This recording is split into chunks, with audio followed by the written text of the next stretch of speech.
Good afternoon. The first item of business this afternoon is portfolio questions. The first portfolio is Deputy First Minister Responsibilities, Economy and Gaelic. Just to advise the Chamber, there's a lot of interest in supplementaries. I'll try to get in as many as possible, but that will require brevity in both questions and answers. I call question number 1, Liz Smith. To ask the Scottish Government, in light of its recent decision to allow a flat rate approach to the visitor levy, what discussions the Economy Secretary has had with ministerial colleagues regarding whether to also introduce lower non-domestic rates for retail, hospitality and leisure business. Deputy First Minister Kate Forrest. Well, the Scottish Government has regular engagement with the retail, hospitality and leisure sectors through the Non-Domestic Rates Consultative Group. That's chaired by the Minister for Public Finance. And there's also other forums like the Scottish Hospitality Roundtable. We regularly discuss matters of importance, including budget priorities and the views of stakeholders in the run-up to the Scottish Budget. And as normal, any decisions on non-domestic rates policy for next year will be set out in the budget on the 13th of January. Liz Smith. Well, the Deputy First Minister knows that it was the Scottish Conservatives who warned that a flat rate levy would be much fairer and easier for businesses to administer, which is why we brought forward amendments to make that happen. Now that ministers have finally accepted that position, will the Deputy First Minister commit to continuing to listen to the constructive, pro-growth solutions the Scottish Conservatives set out, starting with action on business rates to restore confidence in Scotland's retail, hospitality and leisure sectors? Deputy First Minister. Well, it is always nice, if a little bit rare, to hear constructive pro-growth policies from the Conservatives, although I always appreciate Liz Smith's contribution in this regard. We just need to get the rest of our colleagues into the same space. Thank you. I call supplementary Colin Beattie. The Scottish Government's rates relief policies are the most generous anywhere in the UK, and the visitor levy is designed to help make popular tourist destinations more competitive, with enhanced visitor services and facilities. Can the Cabinet Secretary say anything more about how the Scottish Government's measures of support will continue to strengthen Scotland's regional visitor economy? Don't need any sedentary interventions. The Deputy First Minister. Colin Beattie is absolutely right to talk about Scottish Government's rates reliefs being some of the most generous anywhere in the UK, and that's particularly important when it comes to our high streets, where businesses benefit from the small business bonus scheme in particular. And the visitor levy is designed to help reinvest levies raised in popular tourist destinations, and obviously the choice of whether or not to introduce that will be a matter for local authorities. Question 2, Bob Doris. Ask the Scottish Government how it supports Scotland's living wage places to encourage the uptake of the real living wage amongst employers. Minister Richard Lockhead. The Scottish Government has a funding partnership with Living Wage Scotland going back to 2015 that supports the real living wage accreditation scheme, and that has seen the establishment of 5 living wage places. The number of accredited employers increased from 14 in 2014 to over 4,000 in 2025, and at least 72,000 workers in Scotland receiving a pay rise as a direct result of their employer's decision to accredit. That partnership has made Scotland the best performing of all 4 UK nations, with the highest proportion of workers 18 and over paid at least the real living wage or more, at 88.7% against the UK average of 85.4%. Doris. I congratulate Glasgow City Region, where 200 new employers have been accredited as paying the real living wage in the year to November 2025, benefiting almost 2,000 additional employees. The City Region now has 1,300 accredited employers and has ambitions to reach 2,000 in the next 3 years. Can I ask the Minister how the Scottish Government can support that ambition, whether it be that working with sectors such as hospitality, who find paying the real living wage more challenging, or indeed helping to remove barriers such as the UK Government's employers' national insurance increases? Thank you, and I congratulate Glasgow on being a real living wage place, and given the progress that the member outlines in his question as well. And of course, Fair Work continues to be at the heart of our national tourism strategy, given his reference to hospitality, and the Fair Work Convention have done a lot of work on fair work in the hospitality sector.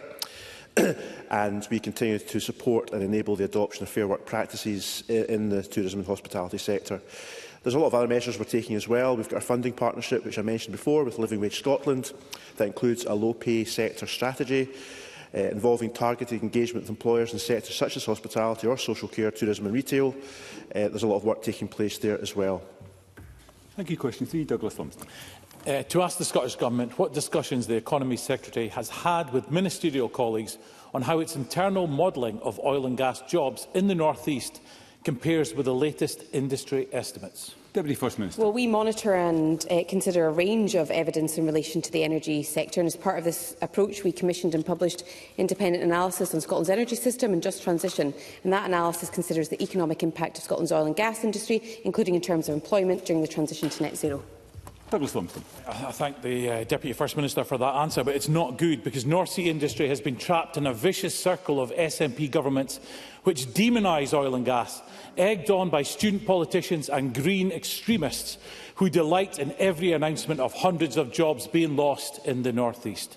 So would the Deputy First Minister agree that we should do everything we can to reverse the worrying downward trend in oil and gas jobs, which will damage our energy transition in the long term? Deputy First Minister. Every employer that is facing the prospect of redundancies in the oil and gas industry right now cites the Energy Profits Levy and the damaging effect it has. And of course, if the Conservatives hadn't extended it, it would have expired at the end of this year. So perhaps the Conservatives need to ask the question as to why they extended it.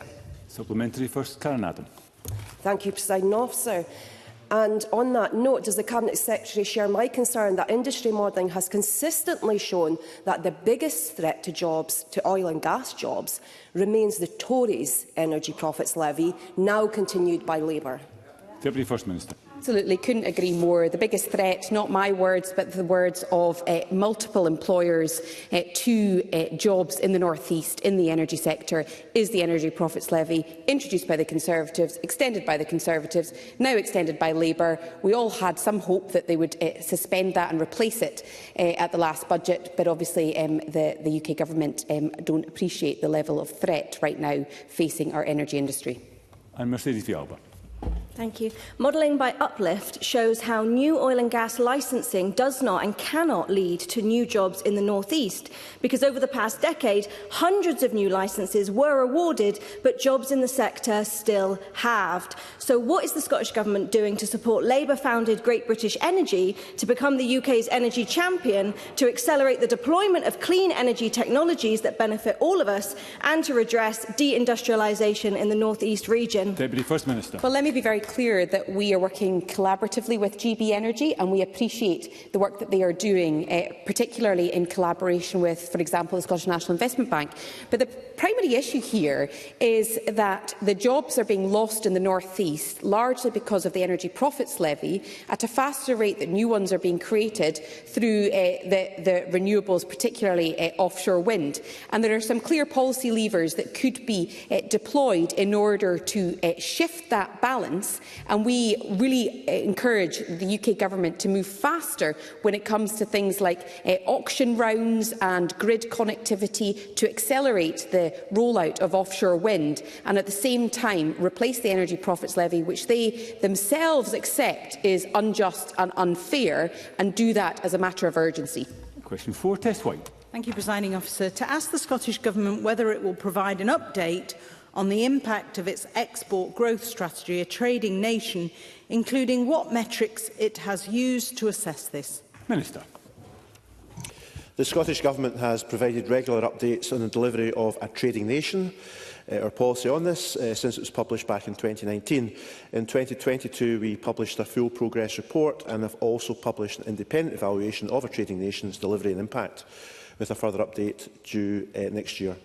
So Scottish Enterprise secured a record forecast of £2.46 billion on future export sales in 24-25, which was an increase of over 10% from the previous year. However, as the member may be aware, Scotland's international exports remain just below 21% of GDP against our 2029 target of 25%, reflecting the scale of challenge being experienced in trade as a result of global uncertainty and the impacts of Brexit. Tess White. The recently released export data shows that UK exports grew by 4.6%, while Scotland's fell by 7%, that Scotland's international exports have fallen by 4% in real terms since 2018, and that instead of rising from 20% to the 25% target set in a trading nation, they now sit at just 20%.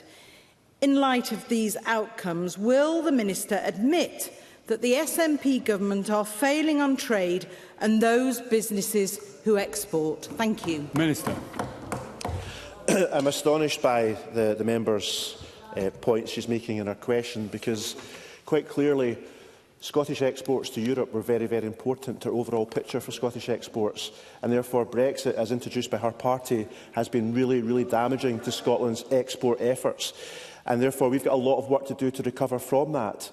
And I think it would help Parliament if you would at least recognise that Brexit is the key factor and the decline we've seen in exports from Scotland to Europe behind the statistics that she mentions in Parliament. And briefly, Daniel Johnson. The Minister is doing an admirable job of trying to defend the record, but the target is 25%, and it fell last year from 22% to 20%. But worse than that, the figures also show that exports to the rest of the UK have fallen by 10%. So what is the government doing to help exporters export to our biggest and most proximate market, the rest of the UK? Minister. The member's quite right. That's a very important market to Scotland, and we've got 90 billion plus exports, much of which goes to the rest of the UK, and there's a lot of international exports as well. And of course, we now have our 6-point export plan to try and address some of these challenges, because Scotland has been disproportionately, and I'll repeat the word, disproportionately hit by Brexit compared to other parts of the UK, and that's why we are facing those challenges we face at the moment. Question 5, Michael Matheson. To ask the Scottish Government what action it is taking to support manufacturing, including in the renewable energy sector. Deputy First Minister. Well, the Scottish Government is committed to a thriving manufacturing sector, as underlined by our £75 million investment in the National Manufacturing Institute of Scotland. Manufacturing accounts for 178,000 jobs and more than half of Scotland's international exports. In 2023, the sector contributed £18.1 billion in GVA to Scotland's economy. Michael Matheson. I'm grateful to Deputy First Minister for her response. She'll recognise that critical to delivering a just transition is being able to secure manufacturing capacity within the renewable energy sector here in Scotland. She'll also be aware that Ming Yang are proposing a £1.5 billion investment into a manufacturing facility at Ardisir. Given the delay that there has been caused by the UK Government in making a decision on this matter, you'll recognise that this is now causing significant uncertainty within the renewable energy sector. Can I ask Deputy First Minister, what engagement has she had with the UK Government on this issue, and will she ensure that she presses them for an early decision on this, given the economic benefits it would bring not only to the Highlands but to Scotland as a whole? Deputy First Minister. Well, jobs in the manufacturing sector is one of the biggest prizes for our economy in the just transition, and it creates a once-in-a-lifetime opportunity to build, create and manufacture products that will be essential for the just transition, for the renewable industry, and then can be exported, ensuring that Scotland is at the heart of the global transition to net zero. We totally understand the importance of national security, but the length of time that this decision is being taken to make is damaging the supply chain, it's damaging developers, because the uncertainty is essentially stalling momentum and meaning that others are not making timely decisions which are required in order to boost our economy. Brief supplementary, Stephen Kerr.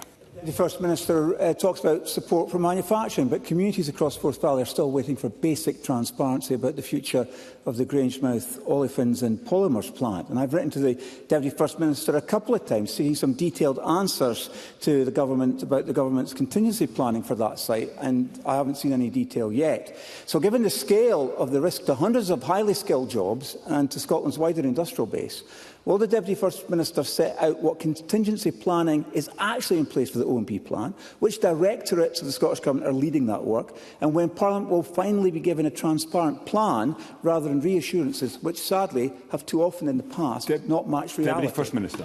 On average, I am engaging with the OMP plant about once a month. Sometimes that varies, but on average once a month, reflecting the importance of the site. So I completely agree with Stephen Kerr in his emphasis basis on how important this site is. In terms of support for the plant, there are ongoing conversations with the UK Government for the bulk of sort of any support that would be required, but the Scottish Government has also explored options of support. Ultimately, I guess this will create some frustration, but a lot of this is very commercially sensitive, as he will appreciate. But I wanted to reassure him that that engagement is happening on average once a month, and it forms part of the agenda for my engagement directly with UK Government ministers as well. Such is the importance of the plant. Question 6, Rhoda Grant. To ask the Scottish Government, in light of parents now being able to request Gaelic school provision in their areas, what financial and resource support it is providing to local authorities to ensure that such requests can be considered and implemented. Deputy First Minister. Well, there are a number of sources of financial support in place to respond to requests for Gaelic school provision. That can include support from the Learning Estate Investment Programme, the authority's own capital programme, or support from the Scottish Government's Gaelic Schools Capital Fund. We also provide resource funding to help with the delivery of Gaelic medium education, and further support for GME in schools comes from a range of bodies like Education Scotland and Storlan. Rhoda Grant. The Cabinet Secretary will be aware that the retention and development of the Gaelic language hinges on tackling depopulation in the Gaelic heartlands. Can I ask what support the Scottish Government is providing to employers and further education institutes to enable them to target population retention, and what specific measures are being taken to expand the pipeline of Gaelic medium qualified teachers in order to tackle staffing shortages?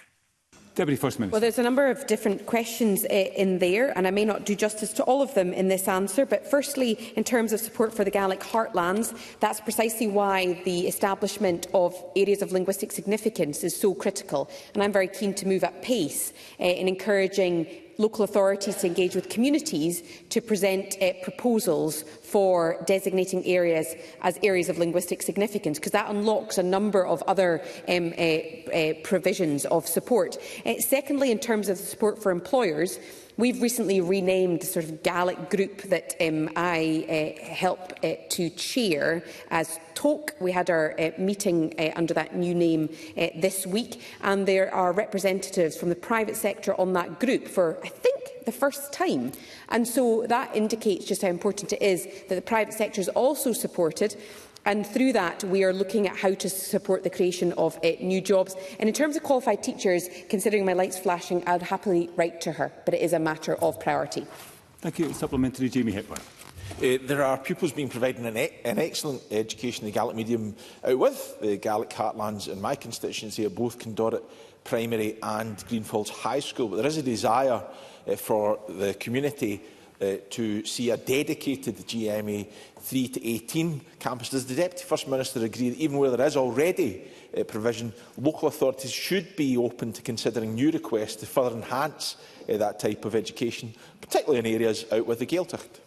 Deputy First Minister. Commend the work that goes on at Condorit Primary and Greenfields High School, and want to share the members' aspiration for enhancing Gaelic medium education. And I think he's absolutely right to reflect that GME 3 to 18 campuses are transformational, and all the data and the evidence indicates that where a child is educated in an entirely Gaelic medium area, and where it's from the age of 3 to 18, the outcomes are stronger. Question 7, Gordon MacDonald.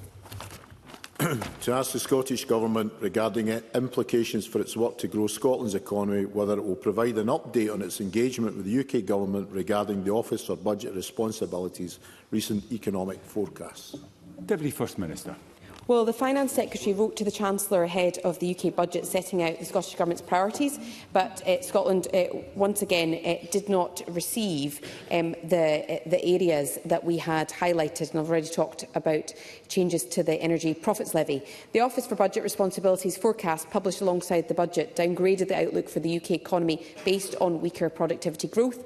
Since 2007, GDP per person in Scotland has grown by 10.2% compared to 6.8% in the UK, while productivity has also grown at a higher average rate. Gordon MacDonald. I thank the Deputy First Minister for that answer. The OBR has updated its growth forecasts over the next 5 years, which showed average GDP growth to be slower than projected in March 2025 and downgraded its forecast for the UK in 2026, 27 and 28. In light of these forecasts, what policies have the Scottish Government implemented to help grow Scotland's economy? Deputy First Minister. Well, economic growth is a priority for this government, and we'll continue to support businesses through transformative initiatives like the Scottish National Investment Bank, TechScaler and up to £500 million investment in offshore wind. We are a top destination outside London for foreign direct investment, and Scotland's green free ports are attracting early-stage investment like Sumitomo's £350 million commitment at NIG and Haventus' £300 million commitment at Ardersier. Our strengths are recognised by global credit ratings agencies as well, which gave the Scottish Government the same rating as the UK and higher than major European and global economies. Question 8, Willie Rennie. To ask the Scottish Government what discussions the Economy Secretary has had with ministerial colleagues regarding support for the workforce and local economy of Mossmorran in light of ExxonMobil's announcement that the Fife ethylene plant will be closed. Deputy First Minister. Well, we are engaging extensively, and I very much appreciated Willie Rennie's attendance at the summit that I hosted a few weeks ago. Since the announced closure, the First Minister and I have been in regular discussion on the topic, and I've also been engaging with the Minister for Public Finance and Cabinet Secretary for Climate Action and Net Zero to ensure that the Government remains focused on securing the best possible outcome for the site. Willie Rennie. I appreciated the Deputy First Minister's leadership at that summit.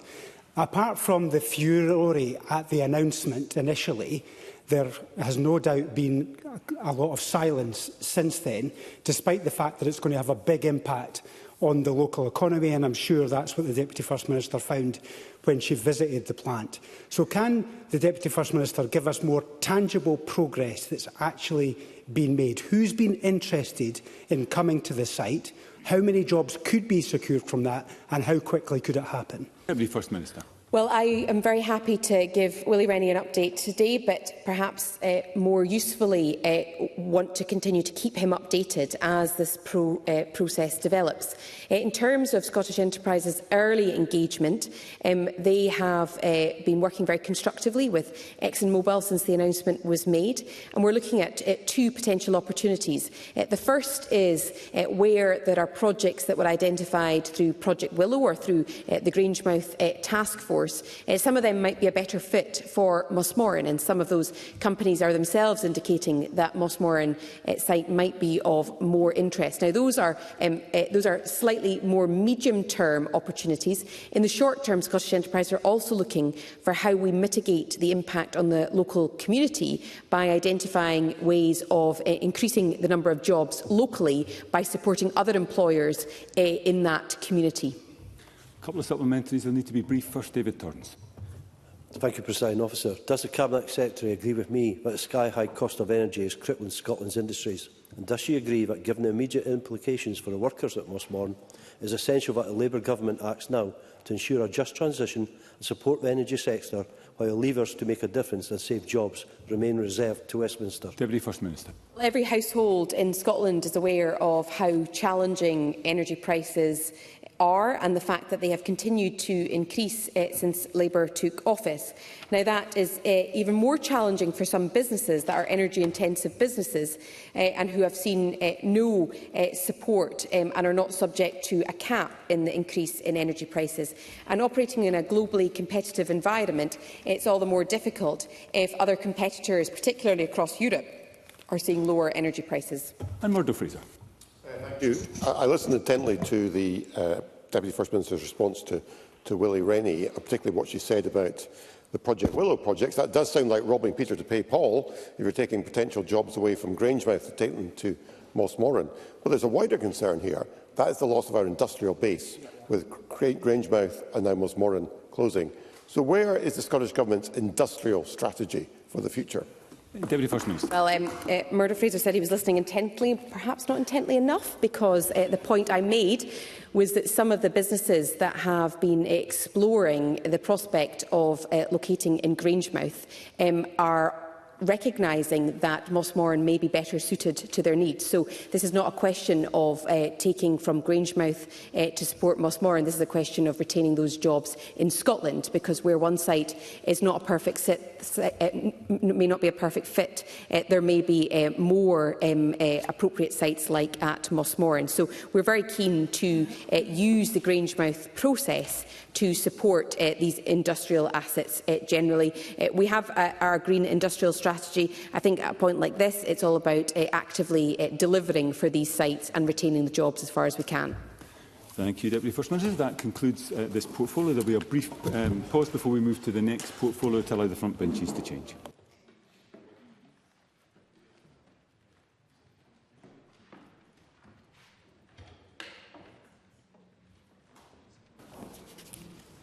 Okay, the next portfolio is Finance and Local Government. I call question number 1, Keith Brown.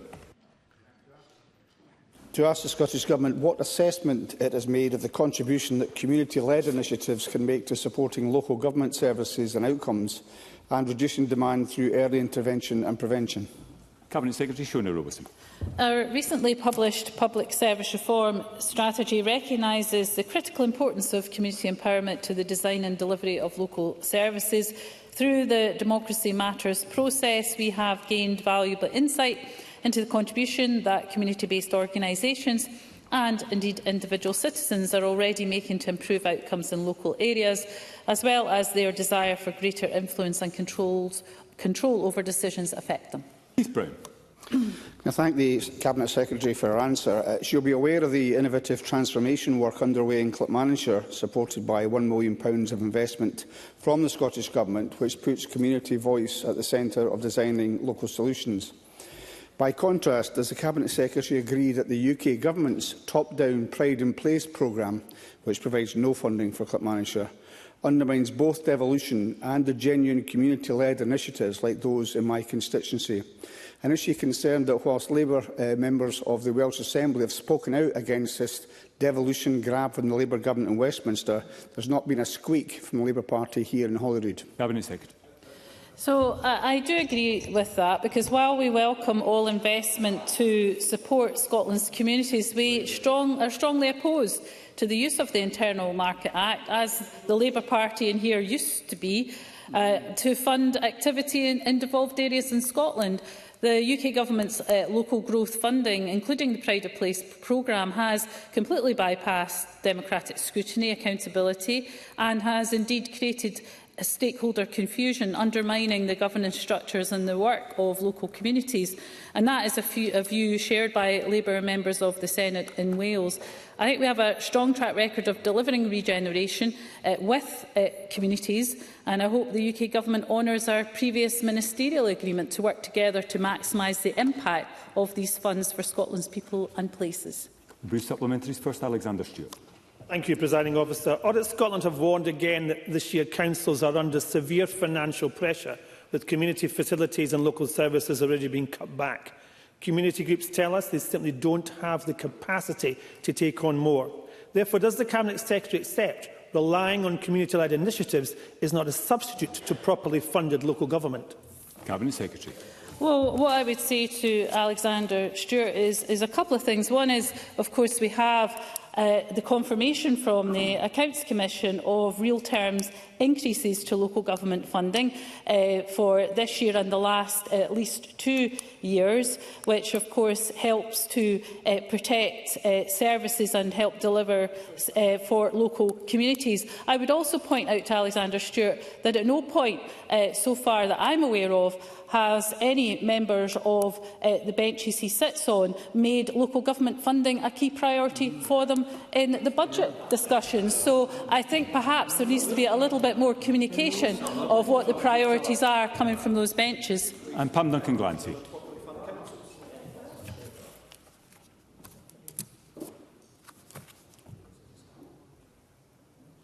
Pam Duncan-Glancy. Thank you, Presiding Officer. The North West Glasgow Community Sector Network supports, connects and advocates for organisations providing vital services to the people who live in the North West of Glasgow, many from some of the most deprived areas. But all of this could end in March because this week they were told they're losing their funding. So can I ask the Cabinet Secretary, what can she do to help them? And will she work with me to ask the Council to rethink the decision to defund this critical service? Cabinet Secretary. Well, as Pam Duncan-Glancy, of course, will know, that it is for local councils to make decisions about the various organisations that receive funding in their areas. Of course, we do also provide considerable funding to third sector organisations, but if Pam Duncan-Glancy wants to furnish me with further details, I'd be happy to communicate with her about the particular group. Question 2, Ariane Burgett. To ask the Scottish Government how the planning process monitors the delivery of any job creation figures included within planning applications, including applications for salmon farms, once they are built and operational. Minister Ivan McKee. Planning authorities may monitor development to consider whether it has been carried out in line with approved plans and conditions, which of course must have a planning purpose. They can also take enforcement action if appropriate. It is not, however, the role of the planning system to monitor the number of jobs created as a consequence of any grant of planning permission. Planning decisions are made in accordance with the development plan unless material considerations indicate otherwise. Decision makers identify the considerations which are material in planning terms to the determination of the application. Ariane Burgess. I thank the Minister for his response. Given recent independent research indicating that job numbers in salmon farm applications may be significantly overstated, for example, applying per pen job figures, even where pens will be empty on rotation, does the Scottish Government agree that it should adopt best practice by analysing and verifying job creation claims both before approval and after farms are established to ensure that transparency and accuracy is in the decision-making? Minister. The salmon farming sector and its wider supply chain are an important employer in Scotland, particularly in our coastal and island communities. An independent report on the sector's economic impact commissioned by Salmon Scotland, published last month, showed that Scotland's salmon farming sector supports 10,850 jobs in Scotland, contributing 953 million GVA to the national economy. On any individual case, it is for the planning authority to satisfy themselves as to the accuracy of any information provided in support of an application and to decide how much weight to give to any particular material consideration when deciding the application. Supplementary. Kenny Gibson. Thank you, Presiding Officer. There are 3,600 businesses across the country involved in the Scottish salmon supply chain. This includes WJ Knox in Kilbirnie, which supplies new nets and ancillary products, as well as washing, sterilising and repairing existing stock items, employing over 60 people locally in my constituency. Does the Cabinet Secretary agree that it is important that figures on job creation and jobs sustained include the wider supply chain? Minister. As indicated in my previous answer, the salmon farming sector, together of course with its associated supply chain, is a significant source of employment in Scotland, particularly in coastal and island communities. Mr Gibson has rightly underscored the essential contribution that fish farming makes, not only through the provision of direct employment, but also with the illustration of the particular business he has mentioned in his constituency, the extensive economic activity generated across the wider supply chain. Question 3, Jackie Dunbar. Supporting Aberdeen City Council to maintain its local government services, including in response to any increasing social need in the city? Cabinet Secretary. The 2025-26 budget delivered record funding of over £15.1 billion for local government, a real terms increase of 5.5%. As part of the record funding package for local government, Aberdeen City Council will receive £505.1 million to support day-to-day services, which equates to an extra £37.5 million, or an additional 8% compared to 2024-25. Jackie Dunbar. Aberdeen Cyrenians, a charity who supports people across Aberdeen facing poverty and homelessness, has warned that reforming the energy profits levy is not just an economic imperative, but a moral one needed to prevent a spiral of decline and social harm in the city that no amount of welfare spending can reverse. Does the Cabinet Secretary share my concerns about the impact of Labour's fiscal policies on local communities in my constituency? And can the Cabinet Secretary say any more about the Scottish Government's work alongside local authorities to mitigate that impact? Cabinet Secretary. Well, I share Jackie Dunbar's concern that the retention of the reserved energy profits levy does risk further consequences for jobs and investment across Scotland's energy sector over the coming weeks, months and years. I can assure Jackie Dunbar that the Scottish Government will continue to do what it can with the powers available to us, working alongside partners such as local authorities and trade unions to support the energy workforce. More than £120 million has already been invested in the North East through our Just Transition Fund and the Energy Transition Fund to support the region's transition to net zero. Question 4, Audrey Nicholl. To ask the Scottish Government whether it will provide an update on its engagement with the UK Government regarding the Energy Profits Levy and its implications for the North East of Scotland. Cabinet Secretary. The First Minister met with the Prime Minister last week and was clear that the UK Government must act now or run the risk of delivering irreversible deindustrialisation and decline in Scotland's economy. The energy industry is facing an existential threat unless it gets the support it needs from the UK Government, including removing the Energy Profits Levy, to help ensure there is a just transition from oil and gas to renewables that protects skills and delivers a pipeline of future investment. Audrey Nicholl. Thank the Cabinet Secretary for her response. And the replacement windfall tax mechanism ignores the fact that the industry needs certainty now, and job losses are already reaching levels of around 1,000 a month. Furthermore, the EPL undermines the shift to a balanced energy mix, as the loss of the requisite skills and experience from the North East gathers pace.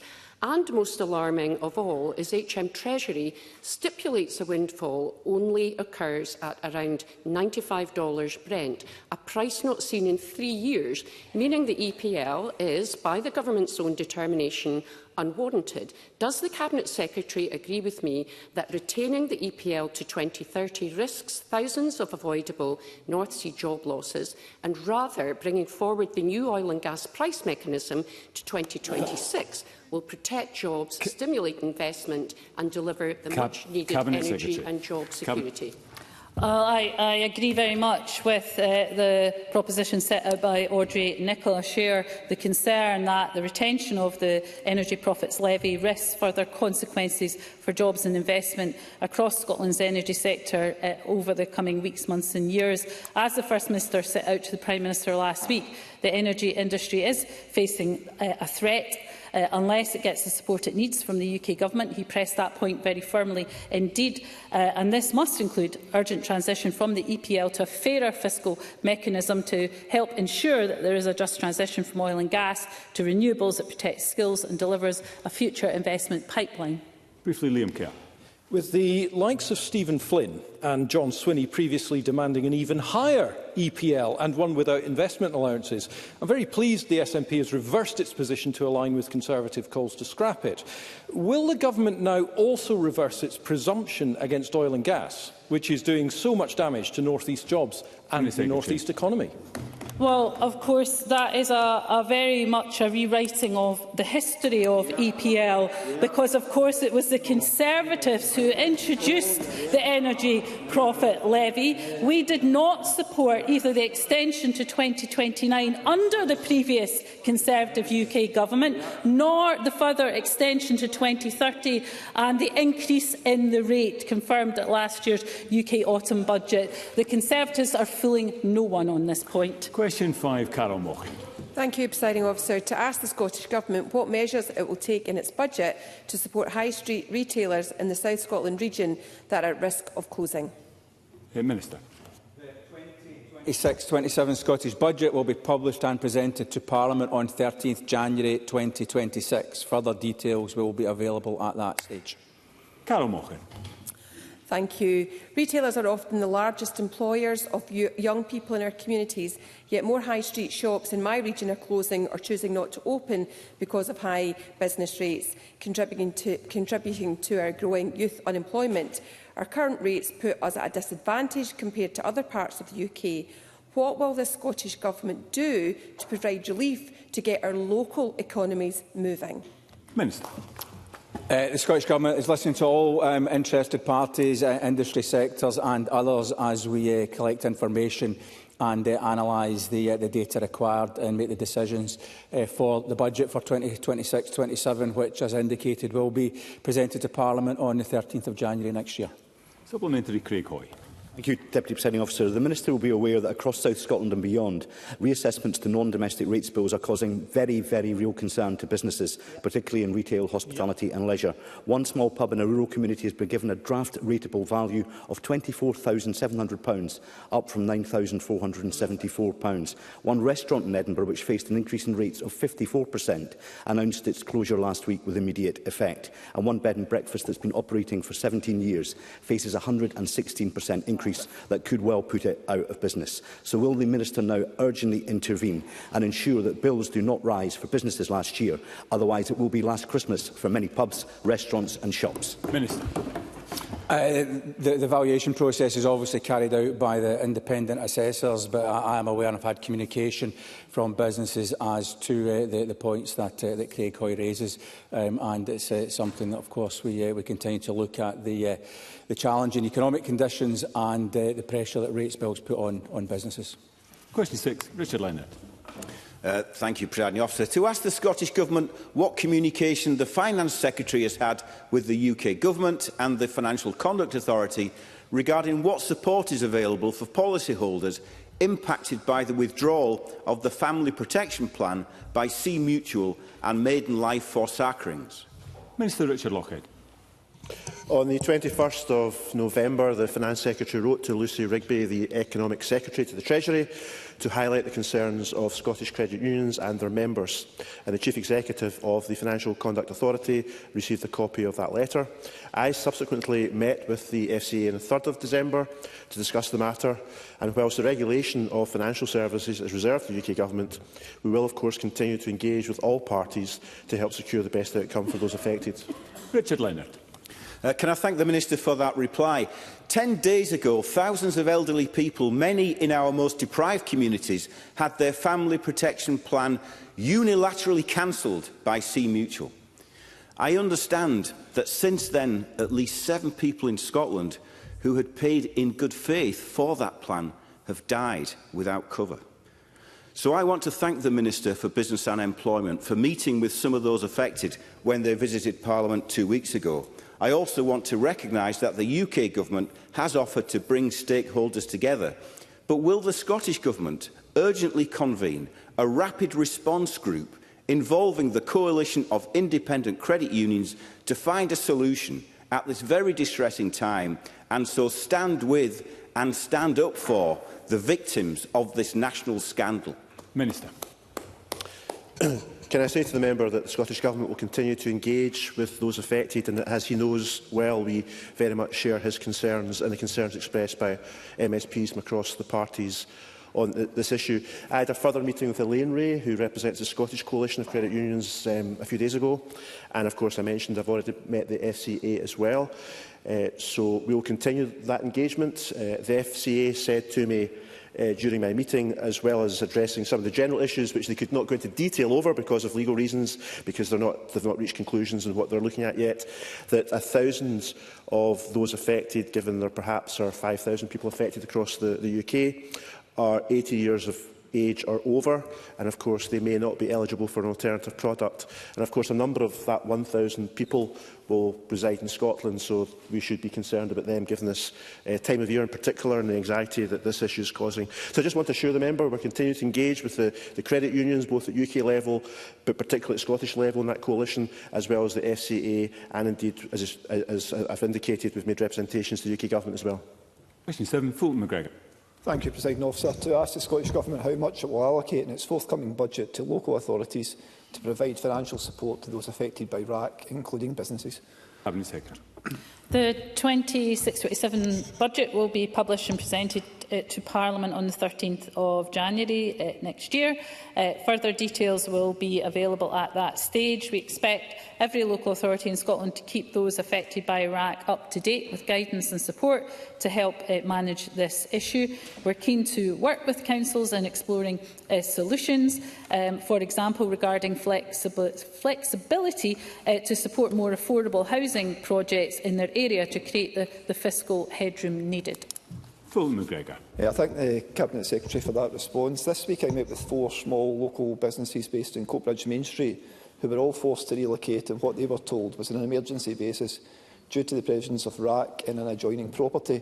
This has led to massive financial and personal cost to the businesses who tell me they have no financial and very little practical support from the council. And this is despite the businesses all believing the support was promised at a previous council meeting and having taken advice that were given by the council in good faith. The council are saying the businesses don't fit the criteria for any of their current grants. Surely this isn't right, Cabinet Secretary. These businesses support a town centre in Coatbridge already in trouble and provide valuable employment. I want to ask what more the Scottish Government can do to support local authorities to provide support to such businesses in these exceptional circumstances and therefore reduce the risk of high streets going into further decline. Cabinet Secretary.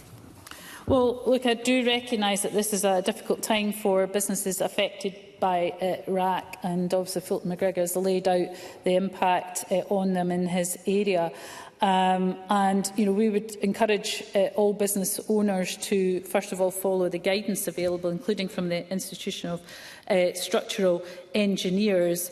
But I am happy to look into this matter further if the member would share the details with me. And question 8, Tim Eagle. Provide an update on what plans it has to amend tax thresholds in the next Scottish budget.